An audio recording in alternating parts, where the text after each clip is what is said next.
bədəndə yağ yığılmasını təşviq edən anabolik hormondur.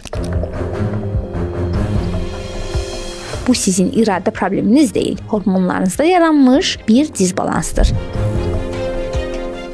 Polikistik yumurtalıqlar sindromunda niyə arıqlamaq çətin olur? Bugün sizə bu haqda danışacağam. PCOS-dan, yəni polikistozdan əziyyət çəkən bir çox xanım zamanla çox çəki verməyə çalışır. Pəhriz edir, idman edir, amma çəki eyni qalır və düşünür ki, axı mən nəyi səhv edirəm? Amma problem sizin etdiyinizdə deyil. Bu hormonal disbalansdadır. Polikistik yumurtalıqlar sindromunda əsas mexanizmlərindən biri də insulin dirəncinin olmasıdır. İnsulin yüksək olduqda bədəndə anabolik hormon olduğu üçün yağı saxlamaq rejiminə keçir. Yəni insulin bədəndə yağ yığılmasını təşviq edən anabolik hormondur. Nəticə olaraq bədən kalorini yandırmaq yox, daha çox yığmaq və toplamaq istəyir. Ən çox da qarın bölgəsi bunun üçün ideal bir yerdir. Və buna görə də polikistoz yumurtalıqlar sindromunda ənənəvi olaraq kalorini azaltdın, bu zaman arıqlayarsan sözü burada işləməyə bilər və prosesi təkcə kaloridə yox, həmçinin hormonal siqnalları tənzimləməklə düzəltmək olar. Daha bir məqam odur ki, əgər kortizol defisitimiz, yuxu pozğunluğumuz, iltihabımız, həmçinin qanda androgenlərin yüksəkliyi varsa,